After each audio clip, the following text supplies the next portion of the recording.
Over the past couple of years, a number of schools in the Bathurst region have been running kitchen gardens, giving students an opportunity to grow, prepare, eat and enjoy fresh seasonal foods. Here, take this one.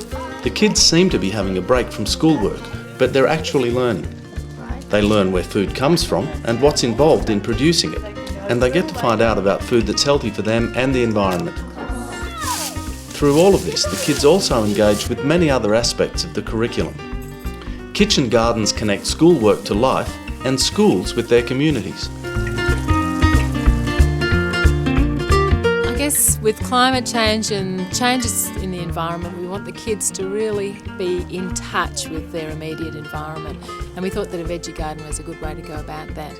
So we want the kids to learn where food comes from, we want to try and change in little ways their diet, and we wanted to infiltrate through the school so that, you know, the canteen is taking on a lot of the food and they're starting to eat the food. When you do them like, look, you put one in like this, another one like that, see? Right along the line. Are they over here? Who wants to do over this side? We observe what's eating the plants, what sorts of animals will come along and eat all the pests on the plants as well. So it's a complete, entire, holistic experience for the kids. And we don't use any chemicals here, we grow our own compost and we have our own worm farm. Yeah, they need that as well. Break it up into little pieces. Alright, now you can put the lid on for me. No, what can you do? The carrot seeds are way smaller. Digging up plants. Yeah? Yeah. And what's the thing about that you like? Really just that you get to use your muscles and it's pretty fun. And it's easy to do. It's easier than planting the seeds because you don't have to dig a hole and you don't have to be really careful with them. Some plants you do, like if you're moving a tree or a precious flower. Water. So, who can go and grab some water, please? Off you go then. Finish these ones. We've got a cos lettuce, green mignonette, Lolo, Rossa. So we're always looking for new people. Occasionally I'll turn up and by the side of the compost will be a few bags of cow manure or something, and they've just come from thin air, you know. So we do have families in the school who are interested. All the seeds we were planting today were donated by a parent who distributes seeds around town. I eat it. Is it delicious? Yeah, this is celery. That's where it comes from. Yeah. I grow it.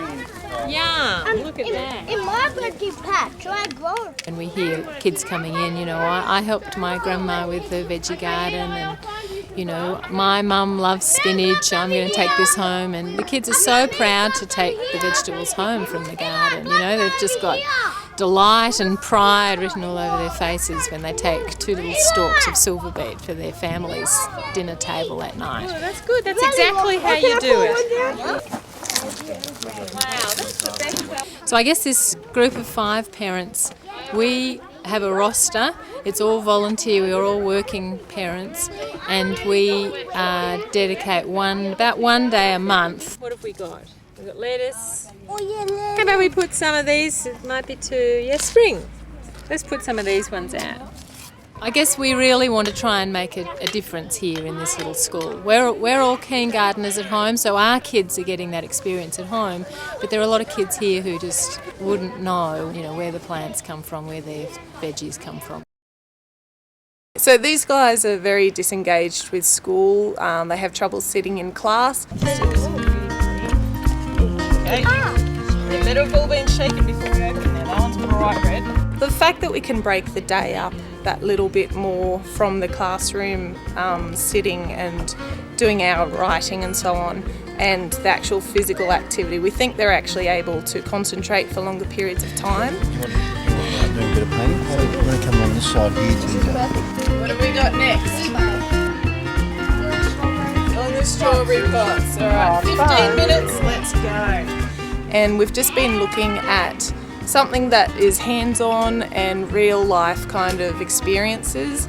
So gardening, cooking, these kind of things, they kind of get a lot more involved in than sitting in class. So when we can do our maths and English through the garden, it's a bonus for everyone.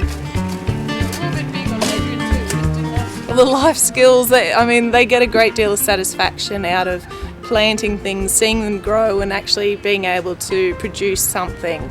Of course, the life skills of gardening and caring for animals is something that'll be with them forever. Fully stretched out that goal. Wow, I found a lot here. Have a look at the worm farms. Do you think I should come and put these in year 5 and 6 worm towers? That's a great idea, Kian. The children are at the end of morning tea asking if they can put their apple core or leftover watermelon into the worm tower, which is great, rather than just throwing them on the ground or in the bin, so that they're picking up that idea of sustainability. Also, a number of children have actually started their own vegetable gardens at home, and obviously have been encouraged themselves by doing that, but are also getting their other brothers and sisters and families involved as well, which is great. And with these worm farms, we put food in it, and we put the worms in, and there's little holes underneath, and then they go out and fertilise the ground. I think some of the worms are living at the Yeah, there's millions. I think it is. We're also looking at the water, and we've got some big tanks at the back of the school which obviously catch rainwater, and then they're gravity fed down here to an irrigation system that we've recently put in too, so that's showing the children sustainability in terms of water. They're all wriggling around. I liked finding worms as well, and it was really fun digging out and finding them. It's got us more interactive with nature, and so then we can have Fresh food. Yeah, fresh food. Yeah. Now I get it. And then you use it as a lever. We're talking about levers in science at the moment. But yeah, break them up. We've also had a functional sort of artwork in terms of the scarecrows that we've made, and you can probably have a look at those. And obviously, I think I can see Chelsea right behind. Yeah, that's Chelsea, that's right. And Chelsea and 3 other scarecrows were made by the children, and obviously there's an artistic element to that, but also a practical element. I can see that I might like to do some gardening when I grow up. Yeah, it's exciting. I think it's meant to go in the garden. Probably with flowers and maybe veggies and stuff like that. There's been a very heavy emphasis on technology being introduced into schools and into our lives in general.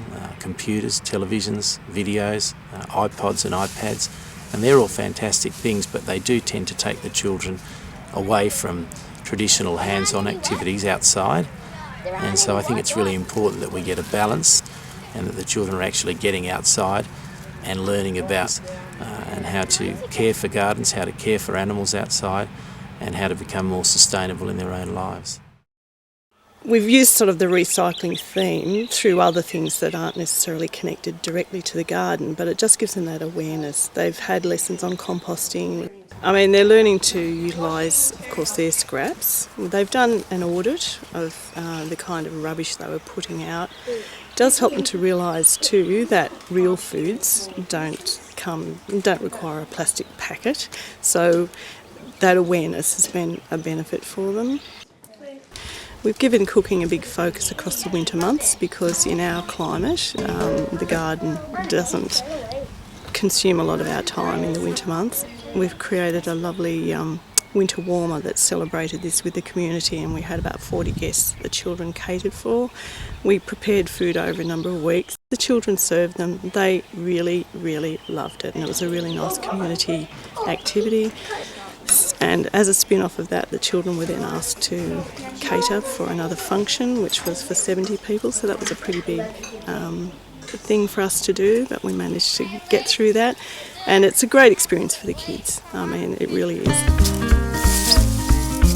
For example, history, we sort of discussed the fact that we've planted a ginkgo biloba, which is a tree that almost became extinct, and it was just saved by a precious few people in China. It's a relic of the times of the dinosaur. Let's push the soil back around. For example, we grew our pumpkin. We actually grew it, and we watched it grow, and then we harvested it, we measured it, and we drew it. We drew it uncut, we drew it cut. Then as we created soup from it, we actually measured what was waste and what was the edible portion. So there's art and maths and science at least, yes, if not a few other things. And we cooked the seeds and we ate the seeds as well, and the children discovered they really liked those.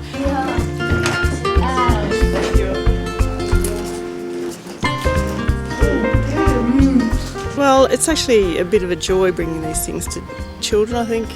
The unfortunate thing is our world's become very fast, and look, there are so many benefits. Honestly, I think it's infinite.